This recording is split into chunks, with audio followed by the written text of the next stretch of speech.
Sir ದಯವಿಟ್ಟು ನನಗೆ ಪರಿಹಾರ ಅನ್ನೋದು ನನಗೆ ಬೇಡ, ನನಗೆ ಒಳ್ಳೆ ತನಿಖೆ ಮಾಡಿಸಿ. ಭಾರಿ ಮನವೊಲಿಸಿ ನನ್ನ ಕೈಗೆ ಚೆಕ್ಕು ಇಟ್ರು. ಚೆಕ್ಕು ತಗೊಂಡವಾಗ ಸೈನ್ ಹಾಕಿ ಅಂತ. ಆಮೇಲೆ ಹೋದ್ ಸರಿ ಅಮೂಲ್ಯ ಅನ್ನೋ ಹುಡುಗಿಗೆ ಇದನ್ನೇ ಮಾಡಿರೋದು. ಚೆಕ್ಕು ಕೊಟ್ಟು ಸೈನ್ ಹಾಕ್ಸ್ಕೊಂಡು ಆ ಹುಡುಗಿಗೆ ಮಾನಸಿಕ ಅಂತ ಮಾಡಿ ಕೇಸ್ ಕ್ಲೋಸ್ ಮಾಡಿದ್ರು. ಇವರು ಆ ಲೆಟ್ರ್ ತಮ್ಮಂದು ಕೊಟ್ಟಿದ್ದಾರೆ. ಲೆಟ್ರಲ್ಲಿ ಶಮಿತಾ ಆತ್ಮಹತ್ಯೆ ಮಾಡ್ಕೊಂಡಿರೋ ರೀತಿ ಬರ್ಕೊಂಬಂದಿದ್ದಾರೆ. ಇಮಿಡಿಯೇಟ್ಲಿ ಚೆಕ್ ವಾಪಸ್ ಕೊಟ್ಟೆ. ಇವರು ಆ ಲೆಟ್ರ್ ತಮ್ಮಂದವಾಗ ಹೆಂಗ ಅನ್ಸುತ್ತೆ ಅಂದ್ರೆ ಇಲ್ಲಿಗೆ ನಾನು ಒಪ್ಕೊಂಡಂಗೆ, ಹೌದು ಆತ್ಮಹತ್ಯೆ ಮಾಡ್ಕೊಂಡಿದ್ದಾಳೆ ಅಂತ ಒಪ್ಕೊಂಡ.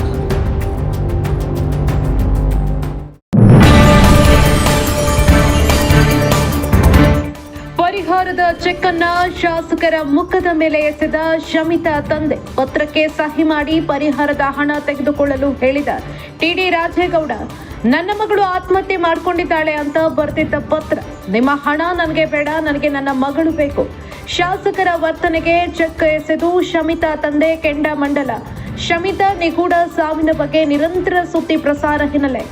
ನಿರಂತರ ಸುದ್ದಿ ಪ್ರಸಾರ ಮಾಡಿದ ಪಬ್ಲಿಕ್ ಇಂಪ್ಯಾಕ್ಟ್ ವರದಿ ಪ್ರಸಾರ ಬೆನ್ನಲ್ಲೇ ಮೃತ ಬಾಲಕಿ ಮನೆಗೆ ತೆರಳಿದ ಶಾಸಕ.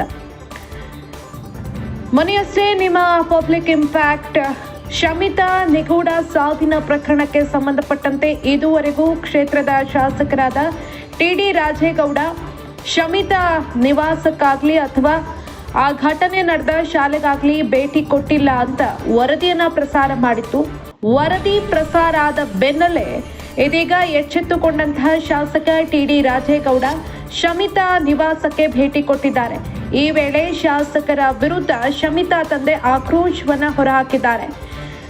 ಮೃತ ಶಮಿತಾ ತಂದೆಗೆ ಪರಿಹಾರದ ಚೆಕ್ ಅನ್ನ ಕೊಟ್ಟಿದ್ದಾರೆ ಶಾಸಕರು. ಈ ವೇಳೆ ಅವರ ಮುಖಕ್ಕೆ ಎಸೆದಿದ್ದಾರೆ ಆ ಚೆಕ್ ಅನ್ನ ಶಮಿತಾ ತಂದೆ.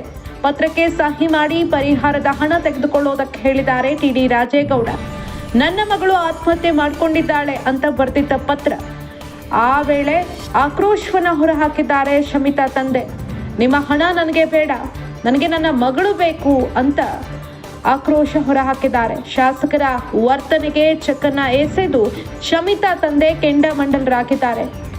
ಶಮಿತಾ ನಿಗೂಢ ಸಾವಿನ ಬಗ್ಗೆ ನಿರಂತರವಾಗಿ ಸುದ್ದಿಯನ್ನ ಪ್ರಸಾರ ಮಾಡಿತ್ತು ನಿಮ್ಮ ಪಬ್ಲಿಕ್ ಇಂಪ್ಯಾಕ್ಟ್. ಈ ಸುದ್ದಿ ಪ್ರಸಾರವಾದ ಬೆನ್ನಲ್ಲೇ ಶಾಸಕರು ಎಚ್ಚೆತ್ತುಕೊಂಡು ಓಡೋಡ್ ಬಂದಿದ್ದಾರೆ ಶಮಿತಾ ನಿವಾಸಕ್ಕೆ. ಬಂದು ಚೆಕ್ ಅನ್ನ ಕೊಟ್ಟಿದ್ದಾರೆ. ಈ ಸಂದರ್ಭದಲ್ಲಿ ಶಮಿತಾ ತಂದೆ ಆಕ್ರೋಶವನ್ನ ಹೊರಹಾಕಿದ್ದಾರೆ.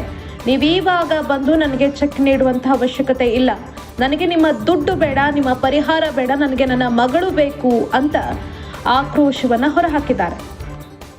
ಮೊದಲನೇದಾಗಿ ನಿನ್ನೆ ರಾಜೇಗೌಡರು ಬಂದಿದ್ರು, ಏನಾಯ್ತು ಅನ್ನೋಂಥದ್ದು ಸರ್? ರಾಜೇಗೌಡರು ಬಂದಿದ್ರು, ಸುಮಾರು ಮಾತುಕತೆ ಎಲ್ಲ ಮಾಡಿದ್ರು. ಪ್ರಿನ್ಸಿಪಲ್ ಬಂದಿದ್ರು, ಮತ್ತು ತಹಸೀಲ್ದಾರ್ ಬಂದಿದ್ರು, ಇನ್ನು ಯಾರೋ ಇಒ ಅಲ್ಲ ಇಒ ಏನೋ ಬಂದಿದ್ರು. ಸುಮಾರು ಜನ ಬಂದಿದ್ರು, ಒಂದು 50-60 ಜನ ಬಂದಿದ್ರು. ಇಲ್ಲಿ ನಮ್ಮ ಸ್ಥಳೀಯ ಮುಖಂಡರುಗಳು ಸುಮಾರು ಜನ ಎಲ್ಲ ಬಂದಿದ್ರು. ಎಲ್ಲ ಬಂದರು, ಮಾತುಕತೆ ಎಲ್ಲ ಆಡಿದ್ರು. ನಾನು ಮೊದಲಿಂದನೂ ಹೇಳ್ತಾ ಇದ್ದೆ, ಸರ್ ದಯವಿಟ್ಟು ನನಗೆ ಈ ಪರಿಹಾರ ಅನ್ನೋದು ನನಗೆ ಬೇಡ, ನನಗೆ ಒಳ್ಳೆ ತನಿಖೆ ಮಾಡಿಸಿ ಅಂತ ಮೊದಲಿಂದ ಹೇಳಿದೆ. ಅವರು ಭಾರಿ ಮನವೊಲಿಸಿ ನನ್ನ ಕೈಗೆ ಚೆಕ್ಕು ಇಟ್ಟರು.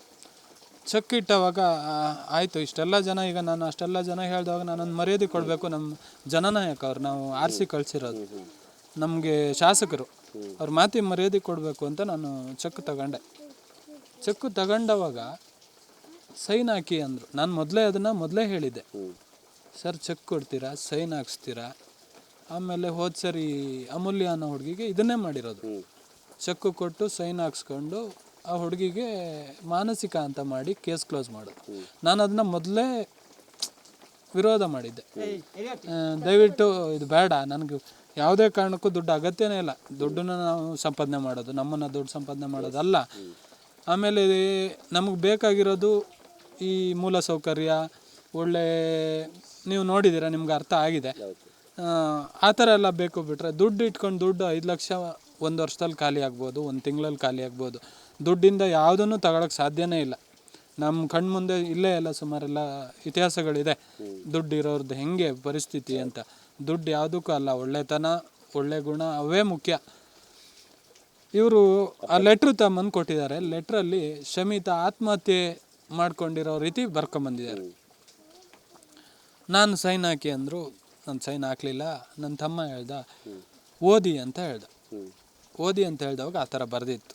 ಇಮಿಡಿಯೇಟ್ಲಿ ಚೆಕ್ ವಾಪಸ್ ಕೊಟ್ಟೆ. ಅದ್ರ ಮೇಲೆ ಅವ್ರು ಏನು ಹೇಳಿದ್ರು, ನಮ್ಮ ಗುರುಗಳೆಲ್ಲ ಬಂದಿದ್ದರು, ನಾವು ಶಾಲೆ ಹೋದವ ನಮ್ಮ ಗುರುಗಳು, ಅವ್ರಿಗೆ ನಾವು ಅವತ್ತು ಇವತ್ತು ಯಾವತ್ತು ಅಷ್ಟು ಮರ್ಯಾದೆ ಕೊಡ್ತೀವಿ.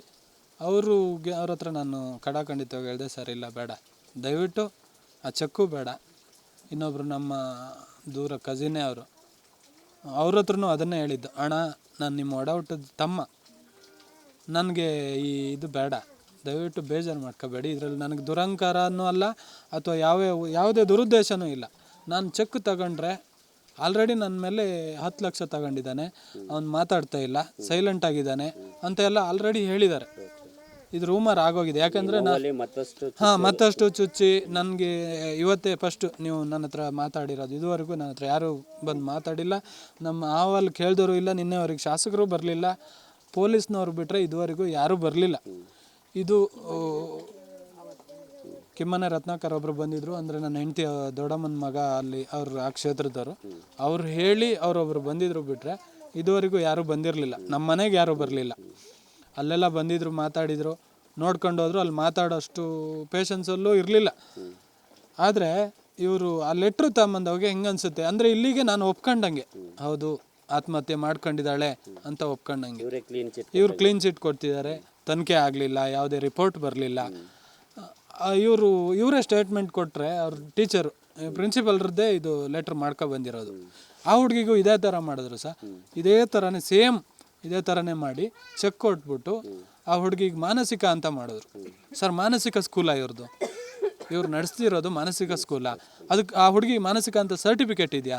ಅಥವಾ ಈಗ ಬಿಟ್ಟು ಹೋಗಿ ಒಂದು 15 ದಿವಸ ಆಗಿರಲಿ, ಈಗ ನನ್ನ ಮಗಳು 25 ದಿವಸ ಆಗಿದೆ ಅಂದ್ಕೊಳ್ಳಿ. ನನ್ನ ಮಗಳು 3 ವರ್ಷದಿಂದ ಓದ್ತಿದ್ದಾಳೆ, ಬಟ್ ಈ ವರ್ಷ ಬಿಟ್ಟು 25 ದಿವಸ ಆಗಿದೆ. ಹೌದು, ಜೂನ್ 4ಕ್ಕೆ ಬಿಟ್ಟಿದ್ದು, ಜೂನ್ 28ಕ್ಕೆ ಅಂದರೆ 24 ದಿವಸ, 25ನೇ ದಿವಸ ರಾತ್ರಿಗೆ ಈ ಥರ ಮಾಡಿದ್ದಾರೆ, ಕೊಲೆ ಮಾಡಿದ್ದಾರೆ. ಒಂದು ಸಣ್ಣ ನಡವಳಿಕೆನೂ ಅವ್ರು ತಪ್ಪಿಲ್ಲ ಅಂತ ಎಲ್ಲರೂ ಹೇಳ್ತಿದ್ದಾರೆ, ಮಕ್ಕಳೇ ಹೇಳ್ತಿದ್ದಾರೆ, ಟೀಚರ್ಸ್ ಹೇಳ್ತಿದ್ದಾರೆ, ಎಲ್ಲ ಹೇಳ್ತಿದ್ದಾರೆ.